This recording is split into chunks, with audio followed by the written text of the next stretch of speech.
चीनी रिसर्चर्स ने चमगादड़ों से फैलने वाला एक नया वायरस का पता लगाया है। खास बात यह है कि यह नया वायरस भी इंसानों को संक्रमित करने की क्षमता रखता है। ये वायरस उन्हीं प्रोटीन और तरीकों का इस्तेमाल इंसानों के शरीर में प्रवेश करने के लिए करता है जैसे SARS-CoV-2 यानी कोविड-19 इंसानी शरीर को संक्रमित करता है। चीनी रिसर्चर्स के द्वारा खोजे गए इस नए वायरस को HKU5-CoV-2 नाम दिया गया है। इस नए वायरस पर साइंटिफिक जर्नल में एक स्टडी छापी गई है। इस नए वायरस का बैट विमेन कहे जाने वाली शी झेंगली ने पता लगाया है। आपको बताएं तो HKU5-CoV-2 चीन में चमगादड़ों में पाया जाता है। रिसर्चर्स ने बताया है कि भले ही इस वायरस में इंसानों को संक्रमित करने की क्षमता दिख रही हो, लेकिन अभी तक ये साफ नहीं हुआ है कि ये सीधा जानवर से इंसानों तक पहुंच सकता है या फिर नहीं। हालांकि जंगलों में सैकड़ों कोरोना वायरस मौजूद हैं, लेकिन उनमें से सिर्फ कुछ ही वायरस ऐसे हैं जो इंसानों को संक्रमित कर सकते हैं। ये वायरस मेरविको वायरस सब ग्रुप में आते हैं, जिन्हें मार्स वायरस भी कहा जाता है। इन्हीं वायरसों ने मिडिल ईस्ट में महामारी फैलाई थी। साइंटिस्ट के मुताबिक HKU5-CoV-2 में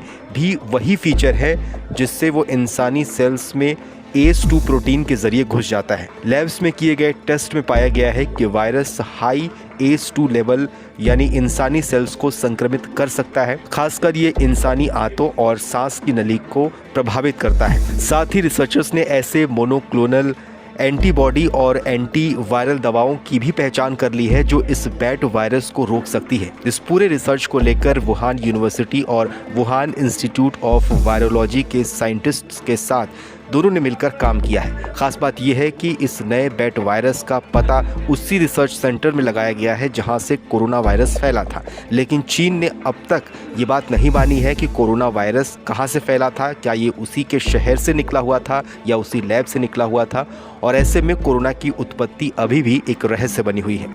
साल 2019 में पहली बार कोरोना का पहला मामला चीन के वुहान शहर में ही आया था। 2020 में इसे एक वैश्विक महामारी घोषित कर दिया गया। फरवरी 2025 तक कोविड-19 से 70 लाख से ज्यादा लोगों की मौत हो चुकी है। ये दुनिया की 5वीं सबसे घातक महामारी रही है। चीनी रिसर्चर्स के मुताबिक नया बैट वायरस HKU5-CoV-2 उतनी आसानी से सेल्स में नहीं घुस पाता है जितनी आसानी से कोविड-19 फैलता है। स्टडी में ये बात भी सामने आई है कि वायरस ह्यूमन ACE2 प्रोटीन से SARS-CoV-2 की तुलना में बहुत कम मजबूती से जुड़ता है। इसका मतलब ये है कि ये वायरस इतनी जल्दी इंसानों में नहीं फैलता है, इसलिए इसे लेकर ज्यादा डरने और चिंता करने वाली कोई बात नहीं है। जैसे कि मैं सो रहा हूँ तो पिताजी को जगाना है मुझे, तो वो डायरेक्ट उठाने के बजाय, और हिंसा की परंपरा मेरे यहाँ नहीं थी सौभाग्य से, तो वो क्या करते थे कि उस कमरे में आ जाएंगे या बाहर से गुजरेंगे और चौपाई बोलेंगे, प्रात काल उठिके रघुनाथा मात पिता गुरु नावही माता। कभी कभी मैं गुस्से में उठ करके अरे पापा चरण स्पर्श किया और सो गया। मैंने कहा अब मत उठाना।